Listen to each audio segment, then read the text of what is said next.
Thank you to everyone for coming along and joining us. My name is Kirsty Whitaker. I'm the new Executive Director for BIDS. I actually did my PhD here and graduated in 2012 and then went back to the UK. And I'm very, very excited to be back. Very excited about the open source work that we're going to do, but also, and I think this is going to be a major theme, the interdisciplinary work that we're going to do together on campus and actually hopefully across campus and even further as best we can. I'm going to just very, very quickly let you know that Nina Beguš is a researcher and lecturer here at UC Berkeley. She's affiliated with the Center for Science, Technology, Medicine and Society, and also affiliated with BIDS, with Berkeley Institute for Data Science. Thank you so much. She leads the Artificial Humanities group and focuses on the intersection of humanities and AI across three different research areas: cultural imagery, cultural imaginary imagery, and social bias, narratology and writing creativity, and the philosophy of science and technology. So what an incredibly exciting person to have us get started for the year. Happy February, Happy New Year. I know outside of this room and outside of campus, there are a lot of really, really difficult and challenging times that are happening right now. And I do hope that we will be able to bring some little kind of respite from the big challenges and think about other great big challenges like artificial humanities. I am going to chair us. I'm going to give Nina about 25 minutes to speak, and then there'll be questions afterwards. Please stick around and think of those interesting questions. Thank you. Thank you so much for introducing me, Kirsty, and thank you all for coming here. I hope everyone on Zoom can hear me well. I'm really honored to be here at BIDS and to be in this Technology and Society series, followed by my incredible colleagues. Hannes Bajor is coming next month, Clancy Wilmot, and Nicole Starosielski. They're all doing incredible work, so I really recommend their talks. For my talk, I decided to talk about artificial humanities, which is a research framework that I've been developing for over a decade now, and the book is finally out. The book is about AI and the humanities, but it really focuses on conversational machines that are putting on this mask of a persona, which is why I've put Pierre Weig's fabulous artwork on the cover. Persona etymologically really means putting on a mask, playing a character. And that's what this talk is going to be about. But to tell you a bit more about artificial humanities as this research framework that I've established for myself and that I hope other scholars will also adapt, for me it's this generative dialectical space in which the present and the past kind of flare up to create new insights, to inform the present action. Because it bothered me that humanities so often stayed pushed aside to this post-factum critical position, right? This is all we were left to do. We were left behind the actual creation of AI, the implementation of AI. Even though the humanities have so much to offer to AI technology in particular, it's much more qualitative than it may seem. So AI, artificial humanities, developed into this more programmatic, collaborative practice. After talking to engineers, 10 years ago, I would be talking to them and I realized they're asking the very same questions in their technical research as I was asking in my, supposedly literary field, right? And then sometimes some of them would even reach out and ask for guidance. Some of them worked on effective computing, others worked on autonomous vehicles. And they would say, the challenges that I'm dealing with at my daily work, I'm completely unequipped for this. We need someone who works on ethics, on more humanistic expertise to solve our technical problems. So this is why I said, wow, we really need to bring up the humanities up to these current challenges where this kind of knowledge is really needed. And so I think the study of history and concepts in particular are the pillars of this work, because it's impossible, for example, to practice ethics without understanding what you mean by human or consciousness or intelligence, right? You need to know that to be able to build the ethics from there.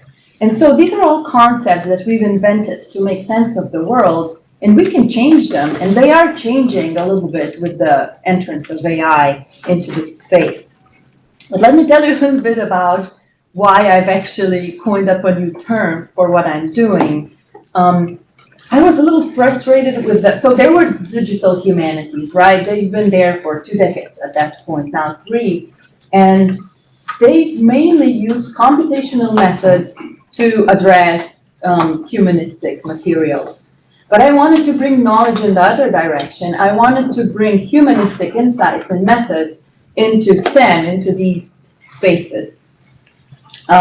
So as you will see, the framework of artificial humanities, it's very broad, very interdisciplinary. It encompasses these fundamental humanistic questions that are provoked by today's technologies. And so fiction was pushed aside here. You know, you can see it in AI discourse. It's constantly brought up, even in the industry, in any tech spaces. Fiction is really a common occurrence as a practice, as a reference. But as a field of study, it was really pushed aside. So we have, for example, science and technology studies that deal with, you know, cultural aspects of technologies, but these imaginary aspects were not included. Then you have, you know, under artificial humanities in particular, the way I am doing it, it's philosophy of science, philosophy of technology, media studies, kind of trying to bring less of a multilingual approach. So bringing more of an expertise that comparative literature offers, which is being grounded in more languages and literatures and having that comparative aspect. I think that's very important for the future of AI and how we do it. So fiction is on the menu today. This is what we're going to focus on. These historical parallels and fictional parallels in how we imagine AI, how we even conceptualize it. And I will use pretty much one fictional example only because it's a short talk, Shaw's Pygmalion, and then we will look at these you know, very famous 20th century phenomena in the history of AI, the Turing test, the Eliza effect through the lens of fiction. And you will see that AI products today still use these narrative templates, these fictional scripts that we've all inherited through cultural means. So I guess my big point is really how we conceptualize the technology, how it affects how we build it, how we use it, and all that. And you know, you will see as we go through the talk that AI has been imagined as human from its very beginnings. And artificial intelligence is centered in language where supposedly human intelligence, mind, reason, is also centered. There's a lot of philosophy behind this, right? There's the cart right there. So at the end, in the final minutes, I'll just come to other artificial humanities projects, show how humanities can contribute more broadly to this, because this is not just about fiction. Fiction is just one part of it. All right. Our fictional example. Do you know Shaw's Pygmalion? The play, the films, My Fair Lady or Pygmalion, the Broadway musical, right? This is one of the classical pieces of literature, of cinema.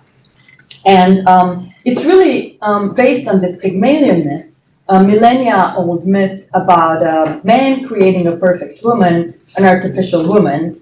In Roman times, that would be a statue. Then in the 19th century, it became more about art and life. It became a painting. And then from the 20th century on, you basically get robots, maybe virtual assistants in the 21st century. So in this particular piece, in Shaw's Pygmalion, there's a linguist, Dr. Higgins, who tries to cure Eliza of her working class accent, Cockney accent. He's basically conducting a scientific experiment to try to transform her through language into a high English society speak, where she would pass as a duchess. And what's interesting about his relationship to Eliza is he doesn't really see her as an autonomous human being. He doesn't see any agency or understanding in her. He is a full-blown Pygmalion, right? He says, I tell you, I've created this thing, and there isn't an idea I haven't put into her head, right? You can see on the cover of the vinyl for the musical that there's a godlike Shaw puppeteering Higgins, and then Higgins in return manipulating Eliza the puppet. These are the relations. It's a highly gendered myth, obviously. We get that across history. And then if you listen to Higgins a bit more, he teaches her how to converse in small talk first, because for the first outing, right, she doesn't need to speak much. So he basically trains her in small talk, and he says she's like a parrot, because there's no understanding, there's just mimicry that she's performing. He does admit that she has a great ear for imitation, right? She is a parrot of that kind. And I put this paper, the famous paper on the dangers of stochastic parrots, on there a little bit mischievously because, so this is a famous phrase that the paper presented, that large language models are stochastic parrots. It's a very effective, impactful metaphor, but in my opinion, that's an insult to parrots a little bit.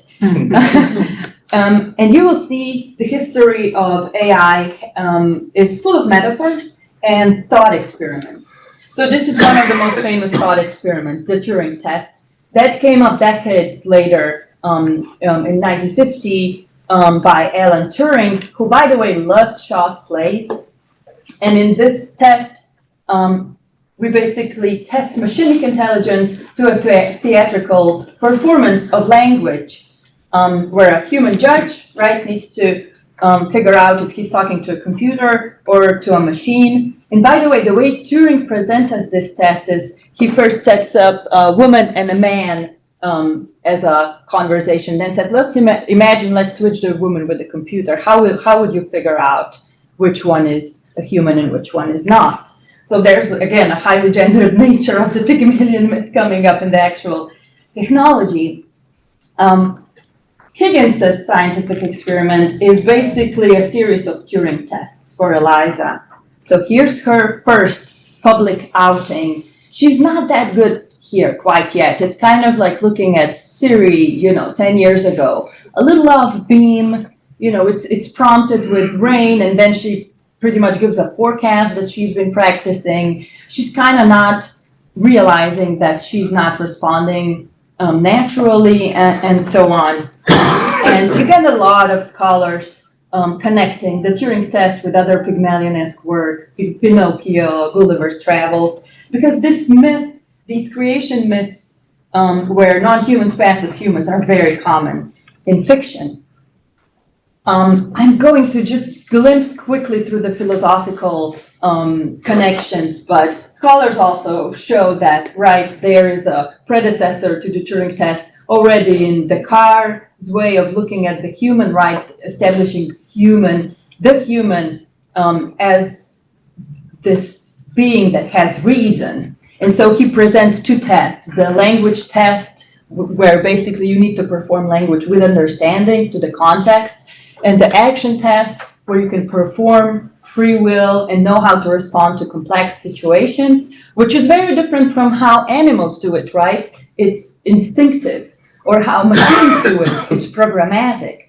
By the way, for him, the difference between man and brutes, so humans and animals, is just like the difference between humans and machines, because at the time, animals and machines were all mechanisms. The only exempt was human that had reason, and that exempted us from nature. So that's our specialty. And we still live in this Descartesian world. It's kind of wild to imagine not to be Descartesian, but this is how we build AI too, in this philosophical framework. And I'm going to go through this really fast, but just to give you a little taste of what Turing, how Turing conceptualizes theoretically AI. He sees AI as this childlike machine that can be educated, a lot like Eliza, that can learn. And you can see in his research program, he constantly goes back and forth between humanistic tendencies and anti-humanistic tendencies. He kind of goes against Ada Lovelace and says, yes, machines can be original. He can't quite decide what to do with the sonnets, with literature, because in the interview a year before the Turing test paper, he says, well, machines could write sonnets. They might not be appreciated by humans, but they could eventually do it. And then in his Turing test paper, he presents the sonnet question as one of the qualifying questions where you could figure out if you're talking to a machine or not, because the machine wouldn't be able to do it in the very human way. So he's a little contradictory in his own research program on where will this go. And you can see AI from the very beginnings oscillating between this hype and naysaying. This is the first neural network, perceptron, in 1958, and the New York Times reaction to the invention. This device learns by doing. Psychologists show embryo of computer, right? It's going to grow. It will grow wiser. It will read. It's very based in human knowledge and human activity. And now we're in the 1965, right, where the first chatbots were already created. And still you can see the same program going even stronger with it. We might not even need semantics. We might not need meaning for the machines to produce language, and so on. And they are based on communication with humans. And here we are, another Eliza effect. 1968, the MIT scientist Joseph Weizenbaum creates this chatbot, Eliza, named after our Eliza, after Eliza Doolittle, because he says both Elizas learn from users' input. And Weizenbaum was a little shocked by how people reacted to his chatbot. Even those users who knew that Eliza is a machine, they would have this intense personification tendency towards the chatbot. They wanted to believe it's human. And he found that very dangerous. This is what we call the Eliza effect. Weizenbaum basically said we shouldn't use AI in military, education, healthcare, everywhere where we use it today. He really had an existential crisis seeing the Eliza effect and spent the rest of his life fighting against this. We're still suffering with the Eliza effect today. Remember this strong case of the Eliza effect, the Google engineer, Blake Lemoine? Well, we're all Blake Lemoine a little bit. We've known from the 60s that this intense anthropomorphization of machines is what we kind of just tend to do. And it's really a metaphor. It's a metaphor for a new kind of relation that hasn't existed before that we have with machines.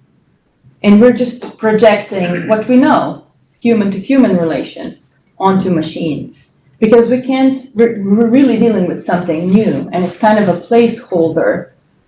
And, obviously, in many fictional works and actual technology, we go back to the old myths, right? Don't ask me, it's a she, I just know, right?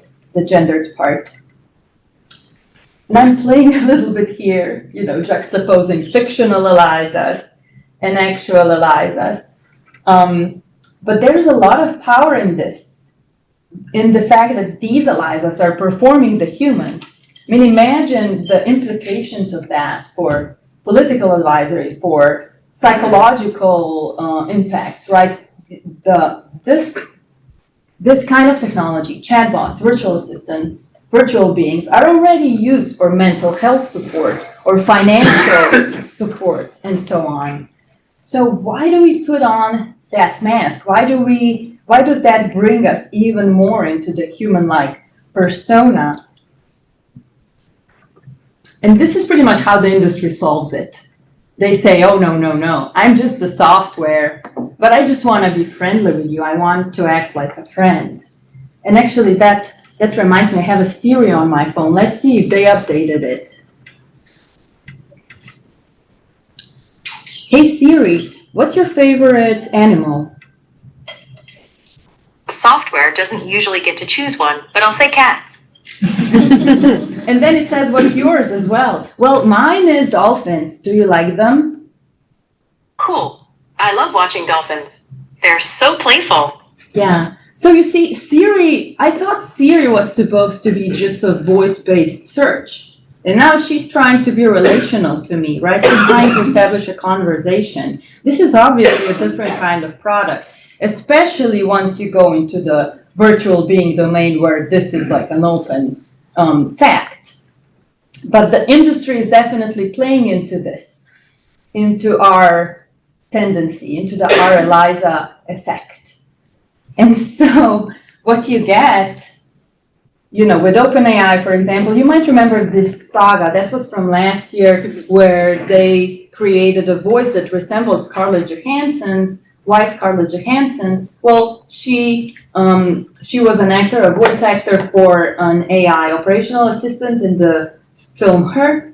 And so there was an obvious connection here that they wanted to make. She refused, but then they created a similar voice.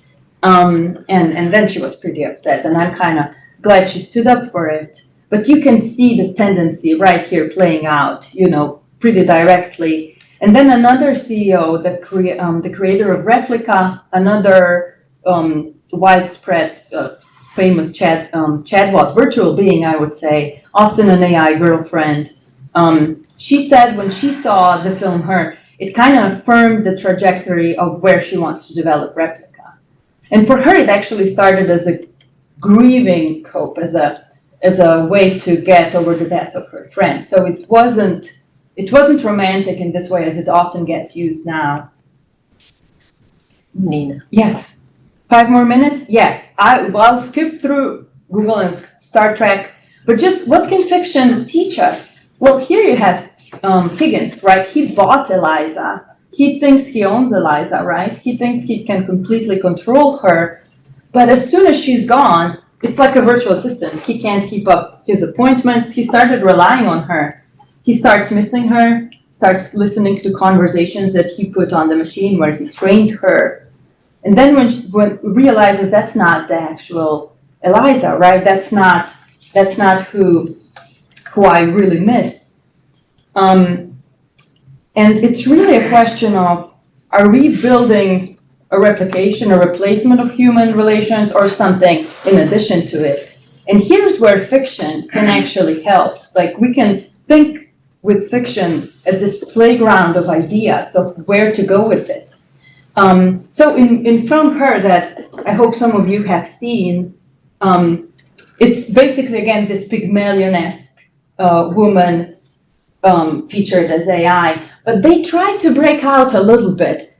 They try to show off her non-human nature when she tries to explain how she evolved and how she feels, and cannot really explain it in a human way, in human language. So she uses a metaphor. She uses a metaphor of a book and tries to explain to this man how she evolved as a non-human, as a machine.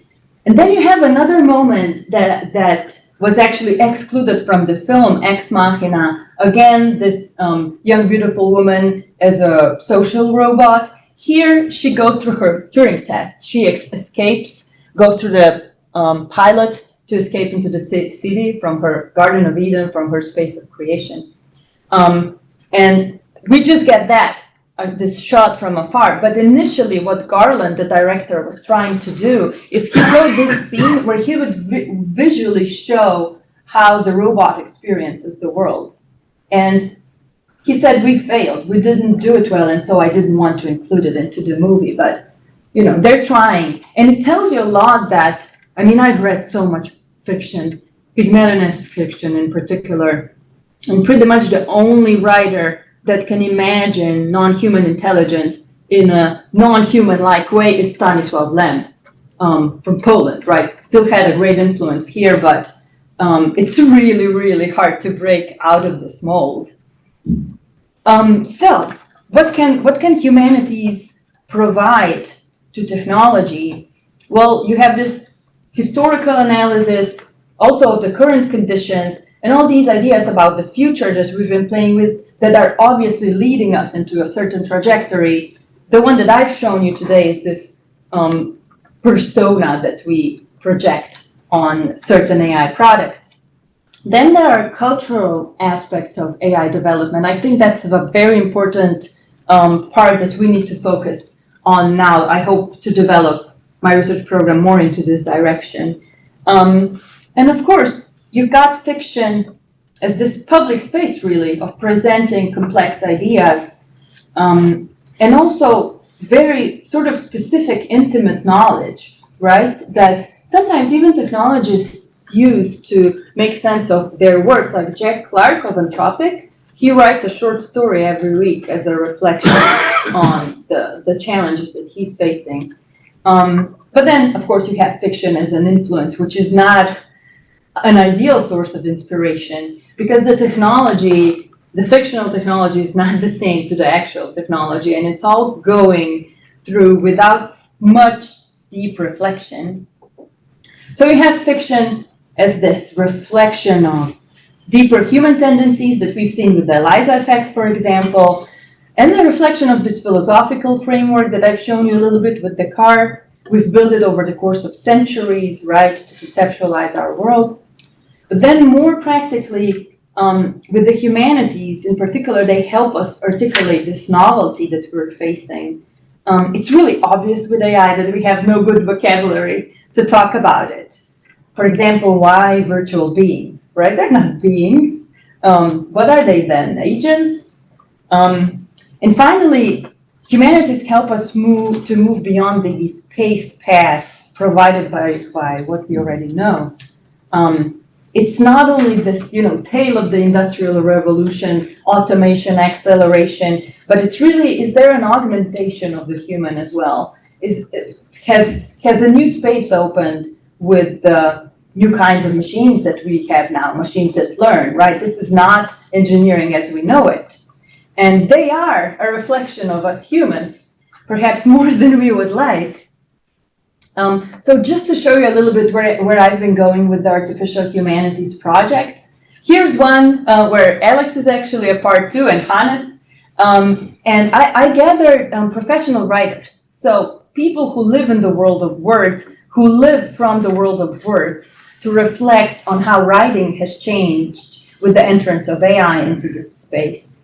And then this is pretty much how I do artificial humanities, but there are multiple ways of going about it. I focus on language mostly. We do some consulting for the industry, which focuses mostly on conceptual work, philosophical work. And then I just recently published this article where I used fictional prompts for cultural analytics, basically to examine how both LLMs and humans, how they respond to certain narrative templates, and what kind of social biases come up. You can pretty much see how the value alignment was done in the models. And the narrative skill was kind of my second objective, but people got interested in this paper, I think, more because of the narrative skill, even though my primary objective was really to look at the cultural landscape of what emerges there. And then finally, with Owen is also an affiliate here at BITS. We've been working together for quite some time to really extract philosophy from what's going on in his lab. It's hard science lab, biogeochemistry, biophysics, AI modeling, earth system science approach. And we're really in a sort of funny way responding to do you know the famous essay by C.P. Snow, The Two Cultures? In that essay, he says, in the Western culture, we've split into two cultures too much, STEM and humanities and arts. And he says, well, people in STEM should know Shakespeare, but people in the humanities should know the second law of thermodynamics. And this is pretty much what we're working on. We're working on entropy, looking at how these living structures evolve and adapt, and how we can use this kind of knowledge to build technology in a more efficient, sustainable way. We'd be happy to come back to BITS to talk more about this, but I will conclude here so that we have more time for questions. Thank you. That was unbelievably perfect timing. Oh. Well done. I was ready with my 1 minute. Just absolutely perfect. Thank you so much. So, folks in person, usually we would have a microphone, but because we've had the snafu with the sound, what we'll do is you can ask the question, and then maybe Nina might kind of summarize it just because you and I are close to the They can screen hear us. and folks can hear Okay. us. Yeah. And folks online, we cannot hear you. So if you don't mind putting your questions in the chat, then Lily will be able to ask those. So yeah, we've got lots of time for questions. Would anyone like to ask one? Yes. Yeah. So thank you, Nina, for your wonderful talk, and I really learned a lot from your presentation. And after listening to your presentation, I am even more determined to translate your book, Artificial Humanities into Chinese, and promote it. Actually, my collaborating publisher, China Science and Technology Press, has given your book a very high price, and they said that this interdisciplinary study presents fascinating cases and offers deep reflections on the relationship between technology and the humanities. Since I haven't yet read your whole book, and I would like to know whether it proposes a comprehensive framework that bridges the gap between technology and the humanities, or whether this gap is something that will always persist. I'm particularly interested in understanding this specific framework. For example, in my research on moral machines, I have been striving to construct a universal ethical framework that can be applied to all kinds of contexts. But I have found it incredibly challenging to integrate values from different cultures. Yes. So despite the fact that many experts believe such a framework is possible. So my question is whether there exists a framework that can be that can bridges the gap between technology and the humanities. Well, how do I, well, Actually, just before, yeah, that was a lot of context. So the question is around bridging the gap between the humanities and technology, and you can absolutely talk about that. May I ask anyone who's online, could you just give me a little note in the chat to say how much of that question you did hear, and then we'll know for future questions. But please go ahead and give the answer. Yeah. Thank you. Yeah, I think you're right on point there that you can translate it into other cultures. Because as I said with ethics, I put it on there. You remember that triangle? I put human, technology, nature. If that's not clear, then you can't do ethics. And in China, for example, there's not the concept of nature is not like we have it here. And also the concept of a machine and the whole relationship to technology is a whole lot different. So you cannot really translate what we're doing here into a different cultural context. And that's why I want to open to China more and actually do comparative work on how we're developing the machines here as opposed to there, because it's all based on this really fundamental ideas of how we conceptualize the human and the machine.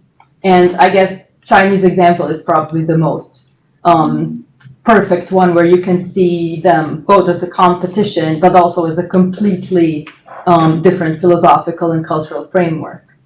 So I would love to, expand my group to have more experts for different kinds of cultural AI approaches. We're trying to do that, but it's really about collaboration. That's not something that one scholar can do. We need to come together as a group and work on projects. And especially because you work in medicine, right? That's its own little bubble where you have to make sure that you comply to different rules and regulations. And so you have to work with patients more, and it's kind of, we need more projects on all of these domains. That's the thing. And it kind of hasn't happened really, which surprised me, because I've been working on this since 2012, and it's been a very slow development. There are just a couple of little nooks where neurotechnology is being examined through both the ethical and the engineering angle at the same time. I'm glad to say it's happening here at UC Berkeley too. Yeah. Maybe I might have it here. This is a fantastic project with a locked-in patient who basically cannot communicate or move. It's a complete paralysis, where they're trying to help her to communicate through brainwaves. And by the way, they're using a virtual being here. So good use of a virtual being, it's helping to translate speech smoother. Yeah. Thank you. Thank you. If you have a question, yeah, go for it. Yeah, question. Thank you, Nina. And my question is sort of piggybacking on that. And it has to do with this, on the one hand, universal application of AI, and then this particular sort of origin story that you told us that is particular to Western philosophical thought, right? I mean, you mentioned Descartes as this figure that, for us is essential to understand modernity in his relation to, well, reason and also language as being intertwined. And also this thing that has been called Cartesian dualism that allows us to separate also certain concepts about human experience being the virtual and the material, the physical, the mind and the body, the brain, as two things that theoretically are separated, though the man really was trying to prove that they were connected. So that's like an interesting thing. But anyways, so how can we sort of understand this? On the one hand, the very particular Western narrative that has allowed for certain technologies to evolve in the way they have, and then the universal application of these technologies, because they are sort of forcing a way of thinking, a way of being that is by no means universal, right? So I guess that's a question. I think folks can hear. Yes. Oh, they thank can you hear. to folks Great. online, so they can hear in the room. So yeah. Great. Okay. Yeah, I mean, you're right on point there. Basically, when I worked with engineers in the industry, they often, when we talked about philosophy, they said, well, the philosophy will come with the product. Once you put a product onto the market, it will, basically promote a certain kind of philosophy, and you can make a lot of impact with that. That's how they think about impact, right? For us, the philosophy might be a little different here, but I think in the framework of artificial humanities in particular, what we were trying to do is show how limiting this Descartesian idea of this isolated mind, the reasonable, calculating intellect, right? I think with AI, we're really struggling with this old concepts that we've established for centuries now. It's kind of posing a question to even language, that's why I'm interested in language in particular, because it's such a space of tension right now. We have the machines talking to us in natural language. Natural, by the way, means human in engineer speak, I guess. So we have this new actor that for Descartes would be very easy to qualify, right? He would just say, oh, there's no understanding, there's no meaning, therefore that's not language. And this is also the argument of the stochastic parrot paper, the one that I brought up, saying it's insulting to parrots. Well, their argument is because there is no meaning in this generated text, this is not language. Now, philosophically, we should ask, okay, what makes us think that the meaning should be the center of language? Is that a very existential 20th century idea of what a language is? Can we produce language without having this existential substratum that humans have, that animals have, but machines don't?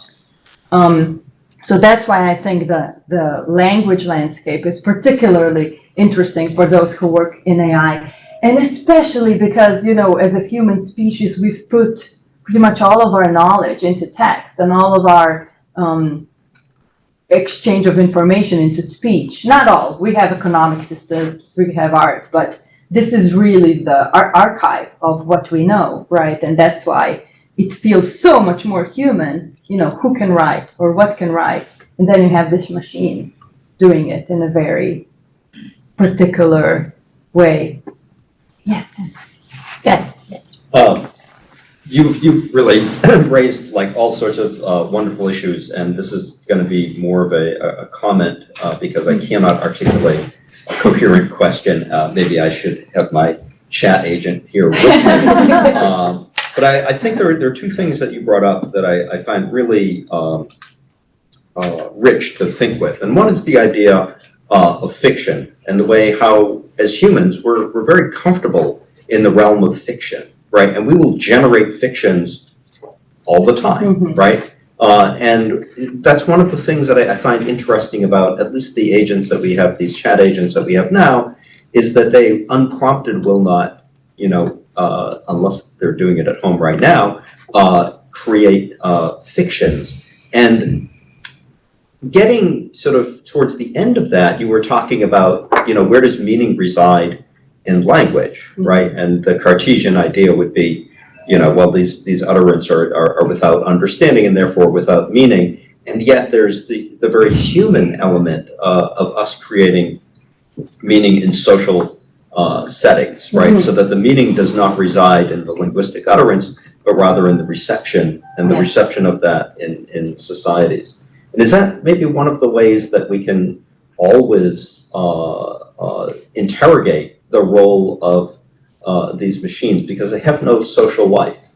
Yes, I mean, they're not humans. Why would they be social, right? Yeah. I mean, what you're saying about fictions, why would they write them, right? Why do we write them? Well, I think you were getting at it. Yeah. We use fictions to understand the world. We're storytellers, Yeah, we're right. storytellers. We try and figure out what's going on, and then we tell these stories. We do tell them to ourselves, but we're largely, if we're telling them to ourselves, rehearsing them for other people. Yes. Right? We're making sense of the world through stories, whereas machines don't. This is not their Kind of world. weird is that social negotiation. Yes. Yeah. The reader brings in the meaning, the cultural baggage that comes into the And text. so that goes to this whole question about values. Why the heck don't these things map universally?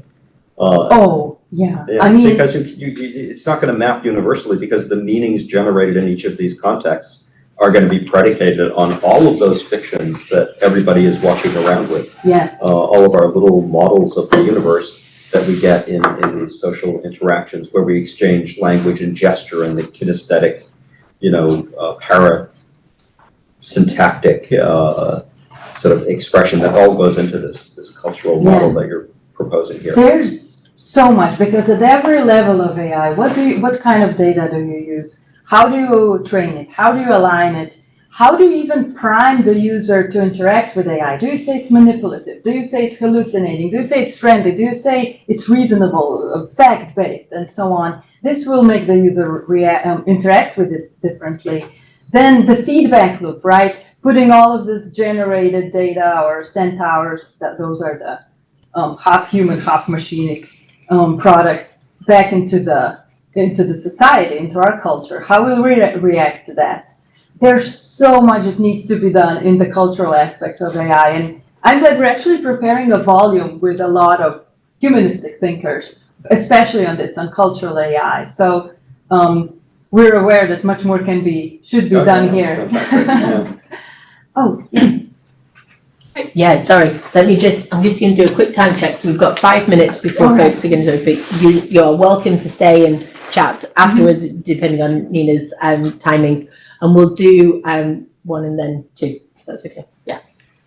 So very quickly, just an observation, listening to you start this conversation, I was wondering, to me, it landed as sort of not a start of AI, it landed on me as start of far-right incel chat groups, like when you think of women as how a woman should be, what she should do, what she should talk about, and I'm wondering if this is a framing that you have thought of. No, for sure. And the second thing that it sort of piggybacking of what the earlier three people were talking about, universalism of what we are talking about today. I was thinking about something that Wittgenstein said. I haven't studied him. I just liked that quote a lot. The limits of my Language. The limits of language are limits of my world. So I'm just wondering, when we think about Wittgenstein and the whole thing that Tim was saying, and then this thing leading to what at least I believe is incel far-right chat group. What do you, I guess, think about that? And it's just an observation. If there are more people who have questions, you can just like something to think about. This is like what I've been thinking, and I think I'm latching onto it because the world that we are living in today, there's so many things that I do not want to think about. Okay, let me think about the positive things. Yeah, AI is definitely both. It can go very badly and it can go very well, and it will be both at the same time. So there are groups that can exploit this. What I'm interested in from the very humanistic perspective is what can machines offer to language that we are not able to do? Is there a space that they open that they will take the language that we originated into, a new way of use or a new kind of semantics? That would be very interesting to see. But the reason why I used the Pygmalion myth is because you can see this is coming from Berkeley as well. This is the latest edition of a very, very popular AI textbook. It's always predicated. The language is always predicated on the human. See, NLP systems still lag human performance on many tasks, even though they are very well aware that these systems learn and acquire language in a very non-human way, nothing like us. So what I don't think is good about this approach is trying to project human capacities onto machines, because they're obviously something else. And we're really struggling to get rid of that baggage, especially the Pygmalion-esque baggage. As I've shown, even in the 2010s, you still got young, beautiful women as AIs, represented as AIs, not just in fiction, but also on my phone, right, and elsewhere. Let's do one last another question. one. Yeah, thank you. I was curious to hear your thoughts on the humanities and storytelling as a way of educating users. So I'm interested in the ways that AI implicates users themselves and kind of like ethical ickiness. For example, Replica. My understanding of its history was that it was initially kind of like the initial advertising for it was highly sexual. So it wasn't just like a friendly girlfriend. It was like, do anything with her. I remember the ad said, see. I believe it got taken off the store, or the company itself took it down because of that. And then it came out later, kind of rebranded in a more like kind of PG version. And so you got these like high school students who are having to face these kind of ethical questions that previous high school students 5 years ago did not have to face, which is like, is there a kind of moral component, maybe not for the AI itself, but for the user, as to the way that you treat your AI girlfriend.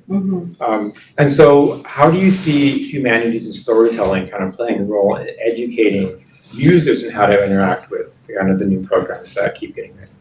All right. So there's basically two questions. The first one is about the whole replica thing, which is, they saw the market and they went with it. And I think we need to recognize that the market for virtual beings is enormous. And especially young people are using them much more than we are. And it's important to see, why are they using them? Is it just to vent? Is it for some kind of support? This is all going pretty uncharted. Just recently, there was a researcher that kind of bridges both academia and the industry that works with these chatbots pretty much on suicide prevention. But what I really like about her work is that she's working with companies and she's working, academic research that where the goal isn't to create the most perfect product, where it's more like, okay, what's going on in this space? I think we really need to step up to this because it's widespread.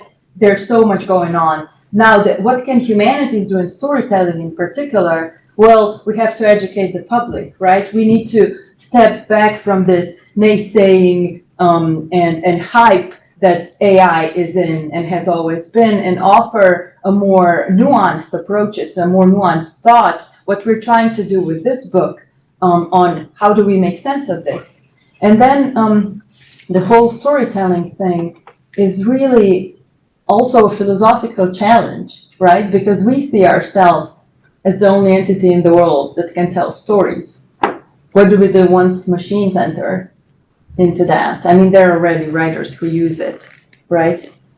What happens with writing? That's, I think, a very exciting part of it, because not everyone's a professional writer, but we are all writers, right? We are educated, as Eliza, in writing.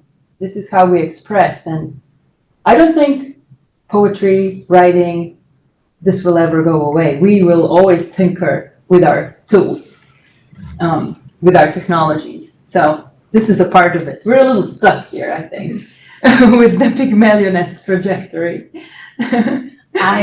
I love that as an answer to finish on. All I right. think I want to just keep, everyone is very welcome, but I'm aware that you have, classes and everything else that you need to get to. Thank you And so it's just the much. top of the hour. There's a few pieces of fruit, there's some biscuits that are left over. A huge thank you to everyone online. Sorry about some of the technical sort of tinkering at the beginning. This is what makes us human.